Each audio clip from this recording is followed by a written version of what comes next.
안녕하세요. 강소기업 내비게이터 이기호 팀장입니다. 반갑습니다. 오늘은 중요한 내용을 좀 가지고 왔습니다. 결산을 앞두고 반드시 챙겨야 될 세금을 줄이는 소급 전략에 대해서 말씀드리도록 하겠습니다. 자, 대표님 지금 그 결산하시느라고 많이 바쁘시죠? 이 결산을 하면서 여러 가지를 챙기셔야 되겠지만 특별히 오늘 제가 말씀드리는 이게 세금 차이가 많이 나는 이제 소급 전략을 어떻게 적용할지 또 필요한 곳이 있을지 이제 그런 거에 대한 말씀을 드리려고 하는데 제가 예를 하나 드려드릴게요. 이제 사례인데요.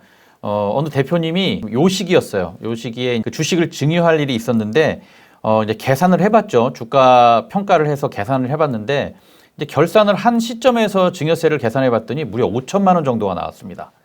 그런데 이 5천만 원이 적은 돈이 아니잖아요. 그래서 무슨 다른 방법이 없을까 하고 문의를 하셨고 저희가 결산 전으로 돌아가서 증여세를 한번 계산해 봤더니 500만 원으로 줄은 거예요. 세금 차이가 무려 4,500만 원이나 나오는 겁니다. 자, 어떻게 이런 일이 있을 수 있을까요? 결산 전후 뭐 이미 상황은 나와 있는 건데 또 이렇게 할 수 있을지도 잘 모르겠는 일이고 그래서 오늘은 요 이제 소급할 수 있는 소급 전략으로 세금을 줄이는 방법에 대해서 말씀드릴 건데 오늘은 요 비밀에 대해서 제가 말씀드리고 여기에 따른 내용들을 대표님들한테 설명드리는 시간을 갖도록 하겠습니다. 자, 먼저 그러려면 대표님과 법인이 내는 세금은 어떤 것이 있는지 한번 살펴봐야 되겠죠. 먼저 법인이 내는 세금이 있습니다. 법인은 이제 법인이니까 법인세 내겠죠. 그 다음에 법인이 이제 내는 부가세가 있을 거고요. 법인은 뭐 법인세를 주로 내니까 다른 것은 다 대표님 개인이 내는 세금이에요. 대표님은 이제 상속세도 내셔야 될 거고, 이제 양도세도 내셔야 될 거고요. 물론 증여세 내셔야 될 거고, 가장 빈번히 발생하는 우리 소득세도 내셔야 될 겁니다. 소득세는 이미 말씀드린 바와 같이 이제 6개로 나누어져 있다고 말씀드렸고요. 자, 이렇게 세금의 종류가 대략 지금 이렇게 6가지 정도로 말씀드렸는데 혹시 근데 그런 거 아세요? 우리가 세금의 종류가 이렇게 많지만 이 세금을 언제까지 신고하고 납부해야 되는지 그 기간까지 정해져 있다는 거는 의외로 모르고 계신 대표님들도 있으세요. 그래서 지금은 이제 세금을 신고하고 납부하는 기간이 정해져 있는데 그 신고 납부 기간에 대해서 잠시 설명을 드리도록 하겠습니다. 자, 먼저 부가세입니다. 왜 부가세를 먼저 얘기를 하냐면 가장 빈번하게 내시기 때문에 말씀을 드리는 겁니다. 법인은 이제 부가세를 내시게 되죠. 부가세는 분기 단위로 신고하고 납부를 해야 됩니다. 분기는 3개월 단위로 묶여져 있죠. 그래서 그러면 1년은 12달이니까 3, 4, 12 4번입니다. 그래서 연 4회를 납부하시게 되는 거고요. 여기는 언제까지 신고하고 납부해야 되냐면 분기가 끝나는 다음 달 25일까지입니다. 그래서 1분기가 1월부터 3월까지잖아요. 그러면 다음 달은 4월이 되겠고 그 달에 25일까지니까 4월 25일까지 내면 되겠죠. 자, 이렇게 진행이 되는데 제가 좀 더 구체적으로 그 분기별로 날짜를 한번 말씀을 드리겠습니다. 자, 조금 아까 말씀드린 대로 그 1분기는 4월 25일까지 제1기 예정 신고 납부라고 되어져 있습니다. 그러니까 1기 예정 신고하고 납부를 해야 되고요. 사실 1기와 2기로 구분되어져 있습니다. 1기는 1월부터 6월까지고 2기는 7월부터 12월까지인데 여긴 예정 신고, 확정 신고 각 기마다 예정 신고와 확정 신고로 나누어지게 되어 있습니다. 즉 1기 예정 신고를 4월 25일까지 하시는 거고 그 다음에는 우리가 흔히 생각하기로는 1, 2, 3월 했으니까 4, 5, 6월이 되겠지만 그렇지 않고 1기는 2월부터 6월까지이기 때문에 이제 1월부터 6월까지 과세 기간에 대한 부가세를 그 다음 달인 7월 25일까지 내게 되어 있습니다. 이게 1기 확정 신고고요. 신고하고 납부하셔야 됩니다. 똑같은 패턴으로 이제 7, 8, 9월이니까 10월이 되겠죠. 10월 25일까지 이제 2기인데 이제 예정 신고하고 납부하게 돼 있고요. 마지막으로 2기는 7월부터 12월까지입니다. 7월부터 12월까지에 대해서 다음 달인 1월 거기에 25일까지 확정 신고하고 납부하시게 되어 있는 것이 부가세입니다. 결과적으로 법인은 1년에 부가세 4번 내시게 되는 거고요. 참고적으로 개인사업자는 이제 상반기, 하반기 1기, 2기 해서 2번 내게 되어 있습니다. 자, 부가세 이렇게 설명을 드리고 두 번째는 뭐가 있죠? 법인세가 있습니다. 가장 중요한 법인세가 있죠. 법인세는 사업연도 종료 후 3개월 이내에 신고하고 납부하게 되어져 있습니다. 즉 지금 이제 3월이 법인세 신고하고 납부하게 되는 결산 신고하고 법인세 납부하는 달이죠. 이제 말일까지 굉장히 바빠지시게 됩니다. 물론 기장에서 많이 바쁘겠지만 대표님들도 이제 좀 바빠지시게 되겠죠. 자, 그런데 우리 3월이라고 얘기하는 것은 대부분의 법인이 사업연도가 이제 12월 말 법인으로 돼 있기 때문에 그렇고, 근데 대표님들 법인은 다 12월 말은 아니에요. 뭐 6월 법인도 있고 9월 법인도 있습니다. 이럴 경우에는 6월은 3개월 뒤니까 7, 8, 9월이 되겠고, 그 다음에 9월 법인은 12월이 되겠죠. 이렇게 신고 납부하는 기간이 각각 법인의 사업 연도에 따라서 다르다는 점 알고 계시고요. 뭐 지금 진행하고 계신 거는 이미 그렇게 정해져 있어서 오고 계시는 거니까 뭐 큰 문제는 없을 겁니다. 자, 그 다음에는 이제 소득세입니다. 개인이 내는 소득세죠. 개인 소득세는 이제 매월 발생을 하죠. 매월 발생하지 않는 소득세도 있는데, 일단 월급 같은 경우가 매월 발생하기 때문에 소득세는 기본적으로 매월 발생한다고 보시면 됩니다. 자, 매월 소득이 발생하는데 요 소득세는 다음 달 10일까지 신고 납부해야 됩니다. 우리가 흔히 원천세라고 하죠. 원천 징수한다고 하죠. 자, 그리고 근로소득자는 1월부터 12월까지 나온 소득에 대해서 신고하고 납부한 것에 대해서 이제 다시 재정산을 하죠. 그래서 1월부터 3월까지 그 자료를 내고 신고한 다음에 거기에 따라서 이제 환급을 받거나 아니면 다시 추가로 더 내시는 일이 발생하게 됩니다.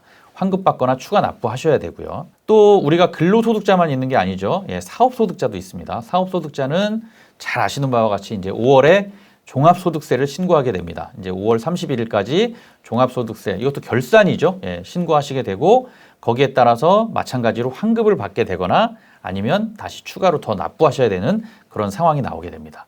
예, 소득세는 잘 알고 계실 것 같고요. 그 다음에 이제 양도세가 있습니다. 양도세는 이제 뭐 양도한다라는 의미거든요. 내 자산을 뭐 가족이나 타인 그 누구에게건 이제 대가를 주고 이제 팔 수 있는 거예요. 이게 양도세거든요. 양도세는 그 차액에 대해서 세금을 내는 거는 물론 알고 계실 건데, 지금은 이제 신고 납부 기한에 대해서 살펴볼 겁니다. 양도세는 두 가지로 나누어지는데요. 첫 번째가 토지, 건물, 부동산, 기타 자산, 신탁 수익원 소득입니다. 그러니까 여기 통칭해서 그냥 부동산 등이라고 표현을 할게요. 예. 여기에 대해서는 양도일이 속하는 달의 말일로부터 2개월 이내에 신고 납부해야 됩니다. 이번 달에 양도했으면 다다음 달이죠. 이렇게 신고 납부해야 되는데, 이 내용은 뒤에 내용까지 묶어서 제가 다음 장에서 좀 더 쉽게 설명을 드리도록 하겠습니다. 부동산 등에 대해서는 이렇고요. 그 다음에는 주식 또는 출자 지분, 신주 인수거 포함입니다. 이거는 주식 등으로 제가 표현을 하겠습니다. 이것은 양도일이 속하는 반기의 말일로부터 2개월 이내에 신고 및 납부를 해야 됩니다. 이건 좀 복잡하죠. 제가 뒤에 설명을 드린다고 했으니까 좀 더 쉽게 설명을 드려보겠습니다. 여기 먼저 부동산 등이라고 그랬죠. 부동산은 가령 예를 들어서 2024년 8월 5일에 양도했다고 가정해 보겠습니다. 그럼 어떻게 표현했냐면, 아까 양도가 있는 달의 말일로부터 2개월 이내에 신고 납부하라고 돼 있었죠. 그러니까 8월에 말일로부터 2개월 이내면 9월, 10월입니다. 즉 10월 31일까지 신고 납부하면 되는 겁니다. 그 다음에 또 뭐가 있었죠? 주식이 있었습니다. 주식은 똑같이 이제 8월 5일 날 양도한 것으로 보겠습니다. 그런데 주식은 조금 아까 말이 좀 복잡했어요. 어떻게 표현했었냐면, 양도가 있는 반기의 말일로부터 2개월 이내예요. 그러면 반기는 어떻게 되죠? 우리가 뭐 아까 1기, 2기도 나눴지만 보통 반기는 그 6개월 단위로 나누죠. 예, 그래서 그 상반기, 하반기 이렇게 얘기하기도 하고요. 예, 뭐 1기, 2기 이렇게 얘기하기도 하는데, 쉽게 말하면 8일은 뭐 하반기가 되겠죠. 하반기의 말일로부터는 어떻게 됩니까? 하반기 끝이 2월이잖아요. 그럼 12월로부터 2개월 이내니까 다음 연도 2월이 되겠죠. 그래서 2025년 2월 28일까지 신고 납부하시면 되는 겁니다. 양도세 같은 경우는 부동산 등과 주식 등이 조금 차이가 있기 때문에 좀 주의하셔야 됩니다. 자, 그 다음에 소득세하고 양도세 말고 그 다음에 중요한 세금 두 가지가 있죠. 뭐 상속증여세죠. 먼저 이제 상속세입니다. 상속세는 사망이 일어나야 진행이 되죠. 그러니까 뭐 부모님이 사망했을 경우 부모님의 자산이 주로 배우자나 자녀들에게 무상으로 이전될 때 내는 세금이 되겠죠. 근데 여기는 뭐 신고 납부 기한을 보려고 하는 거니까요. 자, 상속세 같은 경우 상속이 발생한 달의 말일로부터 6개월 이내에 신고 납부하면 됩니다. 상속세는 6개월입니다. 즉 예를 들어서 2024년 8월 4일에 상속이 됐다고 하면 6개월이니까 어떻게 되나요? 8월의 말일로부터 6개월이면 8, 9, 10, 11, 12, 2월이 되겠죠. 즉 다음 연도 2025년 2월 28일까지 신고 납부하면 되겠죠. 자, 그 다음에는 증여세입니다. 증여는 사망하지 않고 살아 생전에 발생하는 세금이죠. 다 똑같은데 증여세는 증여가 발생한 달의 말일로부터 6개월이 아니라 증여는 3개월입니다. 예, 상속세의 절반 정도 되죠. 예, 3개월 이내에 신고 납부해야 됩니다. 똑같은 날에 증여가 발생했다고 하면 8월부터 3개월이니까 9, 10, 11월이 되겠죠. 즉 12월 30일까지 신고 납부하시면 되는 겁니다. 자, 아까 그 양도세는 부동산 등과 주식 등으로 나누어져 있었는데 이게 상속증여세는 뭐 이게 부동산이 됐던 주식이 됐던 그다음에 현금이 됐던 다 하나로 포함을 합니다. 시기만 달라지는 거죠. 여기 이제 제가 도표를 그려놨는데 2024년 8월에 사건이 발생했다고 하면 뭐 증여를 했던 상속을 했다고 보면 증여 같은 경우에는 3개월 이내에 신고 납부하라고 되어져 있으니까 2024년 11월이 될 거고요. 상속 같은 경우는 6개월이죠. 6개월이니까 2025년 2월이 될 겁니다. 이렇게 상속 증여는 증여는 3개월, 상속은 6개월 이렇게 생각하시면 머릿속이 좀 더 깨끗해지실 거예요. 자, 그러면 오늘 말씀드리려고 하는 게 뭐죠? 이제 소급 전략입니다. 지금까지 법인과 개인이 내는 세금을 말씀드렸지만 이것을 소급 전략으로 뭐 세금을 줄일 수 있는가 하는 문제를 살펴봐야 되는 거죠. 자, 그럼 소급에 대해서 살펴볼게요. 소급은 우리가 거스를 소자와 미칠 급자를 씁니다. 네이버 사전 찾아보면 지나간 일에까지 거슬러 올라가서 미치게 하는 것. 즉, 뭐 우리가 쉽게 좀 얘기해 보면 지금 하는 것보다 과거로 더 거슬러 올라가서 세금을 좀 더 적게 낼 수 있는 방법이 있다면 그것을 소급해서 할 수 있다는 거죠. 이게 소급 전략이에요. 그러면 지금까지 말씀드린 한 6개 정도의 세목을 제가 말씀드렸는데 여기서 우리가 소급 가능한 전략은 어디에 쓸 수 있느냐. 대체로 다른 데는 쓰기가 어렵습니다.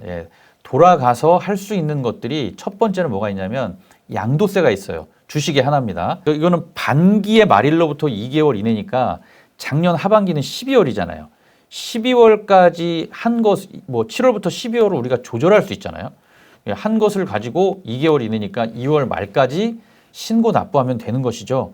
그런데 지금 이 방송이 나가고 있는 시간은 이제 2월 오늘이 19일이죠. 이렇게 되니까 2월이 거의 끝나가기 때문에 지금 사실상 양도세를 핸들링하기에는 조금 무리한 감이 없지 않아 있고요.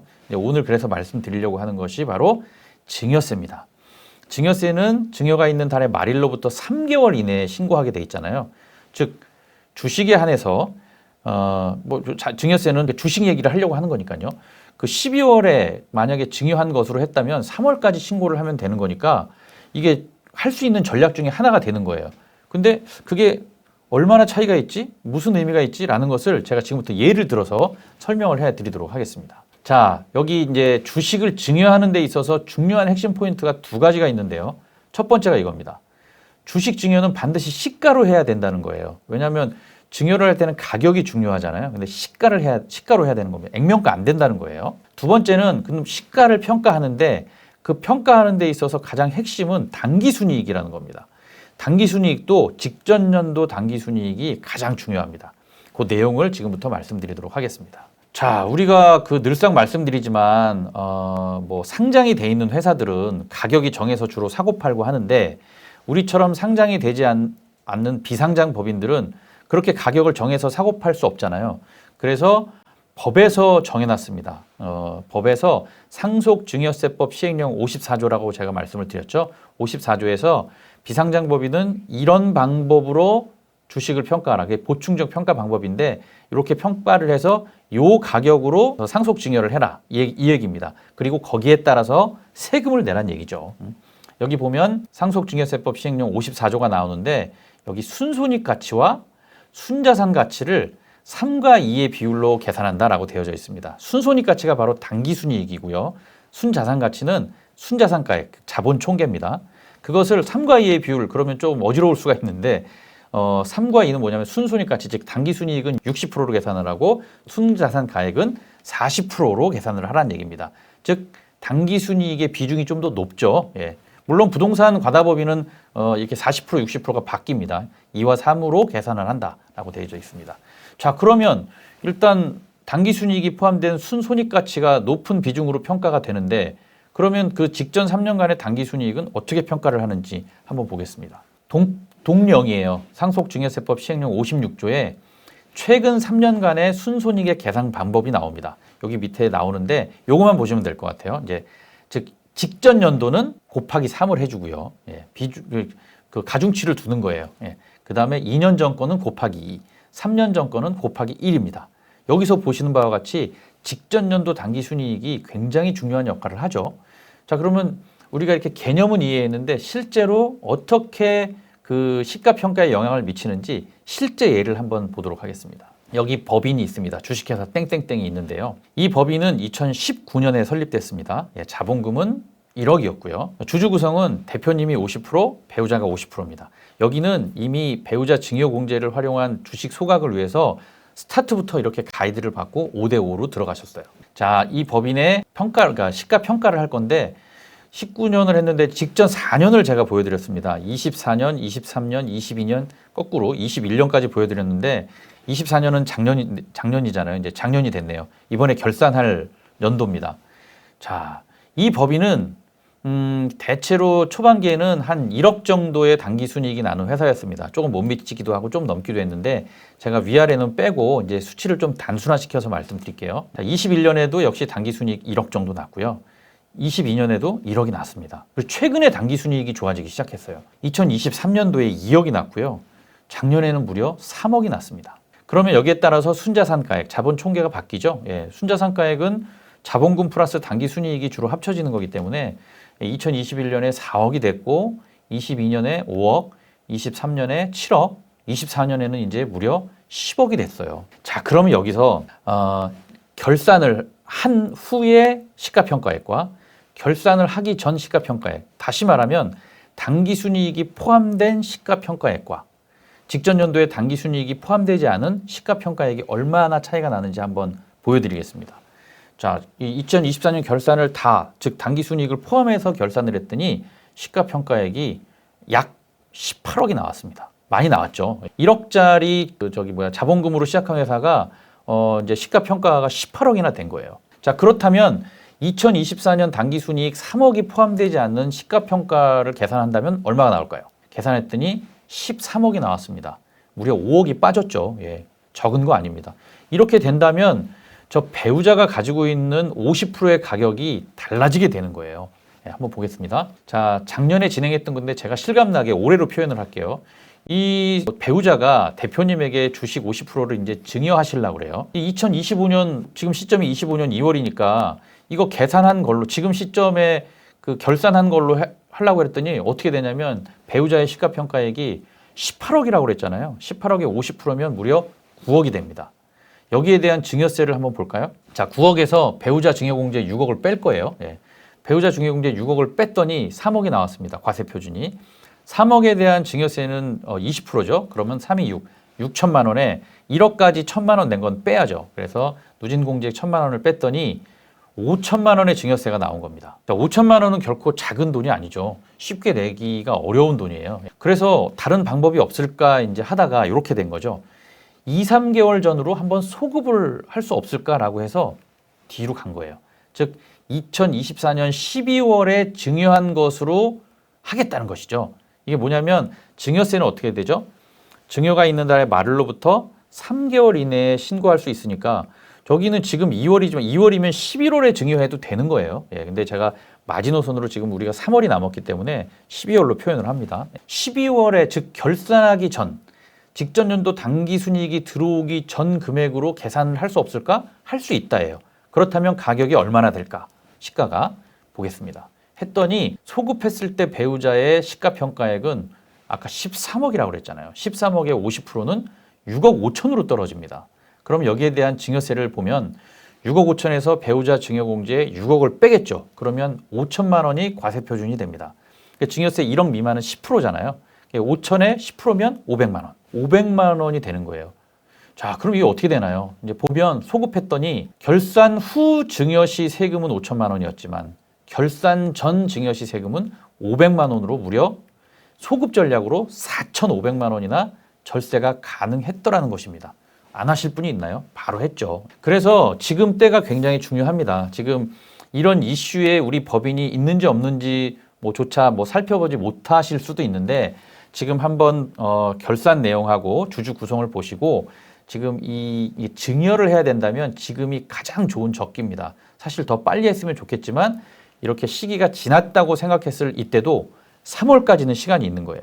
12월에 증여한 걸로 해서 그 증여로부터 3개월 이내니까 3월까지만 신고 납부하면 되는 거거든요. 그래서 한번 대표님들 한번 살펴보시고 이것은 개인적으로 혹은 이렇게 아는 사람끼리 하기는 좀 어려운 문제잖아요.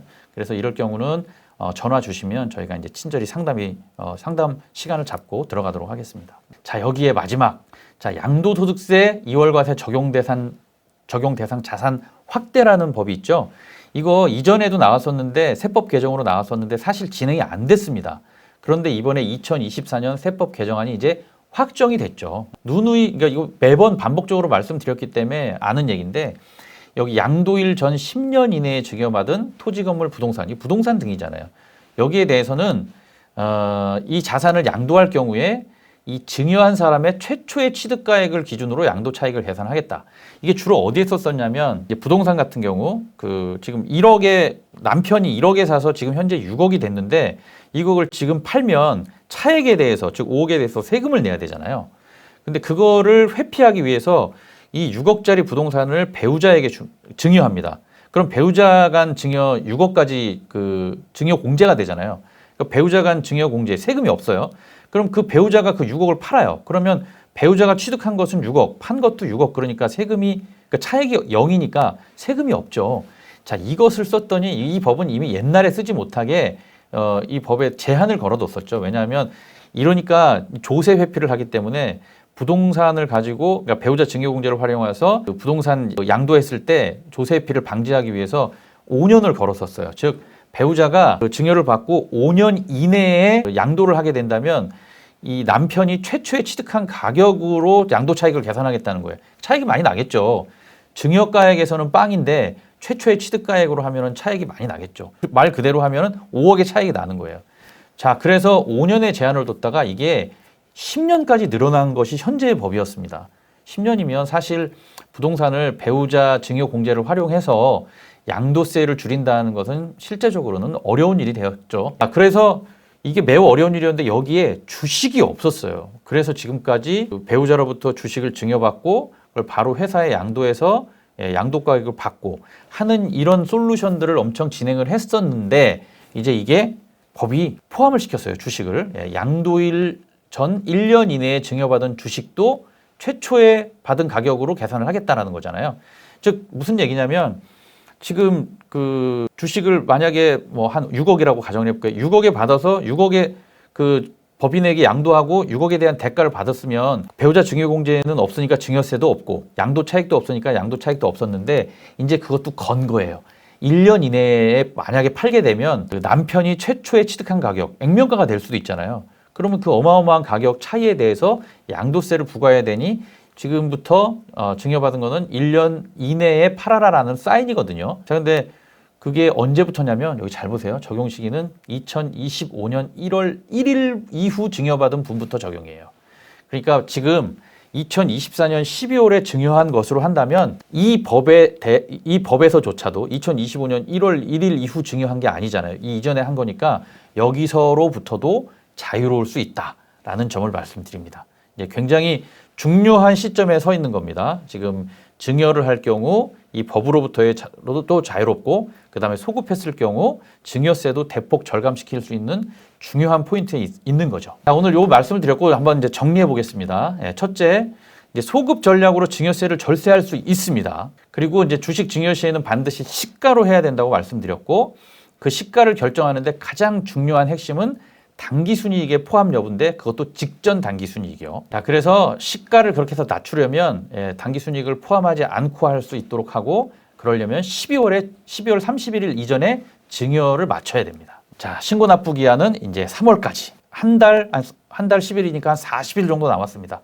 40일 정도면 충분히 할 수 있는 기간이기 때문에 서둘러서 진행하신다면 충분히 절세할 수 있는 주요 포인트가 될 겁니다. 자, 오늘은 결산 전 반드시 체크해야 될 세금을 줄이는 소급 전략에 대해서 말씀을 드렸습니다. 유익한 내용 되셨기를 바라겠고요. 궁금하신 점이나 그 다음에 컨설팅을 의뢰하고 싶으시면 위에 전화번호로 연락 주시면 친절히 상담드리도록 하겠습니다. 자, 오늘 방송 마치도록 하겠습니다. 감사합니다.